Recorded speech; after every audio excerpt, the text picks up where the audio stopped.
സങ്കീർത്തനങ്ങൾ 100-3 യഹോവ തന്നെ ദൈവമെന്നറിവീൻ, അവൻ നമ്മെ ഉണ്ടാക്കി, നാം അവനുള്ളവർ ആകുന്നു, അവന്റെ ജനവും അവൻ മേയിക്കുന്ന ആടുകളും തന്നെ എന്ന് എഴുതിയിരിക്കുന്നുവല്ലോ.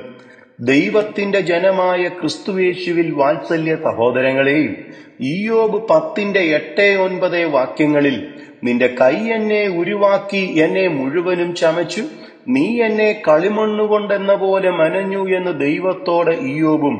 ഇരമ്യാവ് 1:5, നിന്നെ ഉദരത്തിൽ ഉരുവാക്കിയതിനു മുമ്പേ ഞാൻ നിന്നെ അറിഞ്ഞു, നീ ഗർഭപാത്രത്തിൽ നിന്ന് പുറത്തു വന്നതിന് മുമ്പേ ഞാൻ നിന്നെ വിശുദ്ധീകരിച്ചു എന്ന് യഹോവ ഇരമ്യാവിനോടും പറഞ്ഞിരിക്കുന്നു. ഒരു പക്ഷേ നിങ്ങൾ ഇന്ന് എല്ലാവരാലും വെറുക്കപ്പെടുകയും ഒറ്റപ്പെടുകയും ചെയ്യുന്നുണ്ടായിരിക്കാം. അങ്ങനെയെങ്കിൽ എന്റെ ദൈവമേ, എന്നെ ആർക്കും വേണ്ടായല്ലോ, എന്നെ എല്ലാവരും തള്ളിക്കളഞ്ഞല്ലോ എന്നിങ്ങനെയൊക്കെ പറഞ്ഞ് നിങ്ങൾ സങ്കടപ്പെടാതിരിക്കുക. കാരണം ദൈവത്തിനു നിങ്ങളെ ആവശ്യമുണ്ട്. യെശയ്യാവ് 49:15-16 വാക്യങ്ങളിൽ, ഒരു സ്ത്രീ തന്റെ കുഞ്ഞിനെ മറക്കുമോ? താൻ പ്രസവിച്ച മകനോട് കരുണ തോന്നാതിരിക്കുമോ?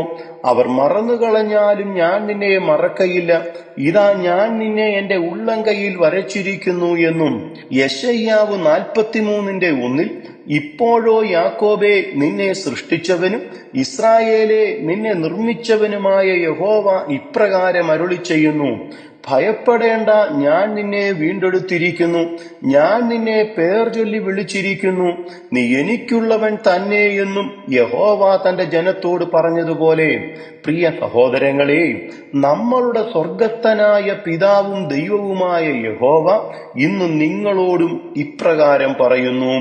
നമ്മളുടെ കർത്താവായ യേശുക്രിസ്തു ഇന്നും ജീവിച്ചിരിക്കുന്ന നല്ല കർത്താവായി നമുക്കുള്ളതിനാൽ ഈ കർത്താവിനെ സ്നേഹിച്ചും തന്റെ കൽപ്പനകളെ പ്രമാണിച്ചും താൻ മേയിക്കുന്ന ആടിനെ പോലെ പൂർണ്ണ അനുസരണമുള്ളവരായി കർത്താവിനോടുകൂടെ നമുക്കും നടക്കാം.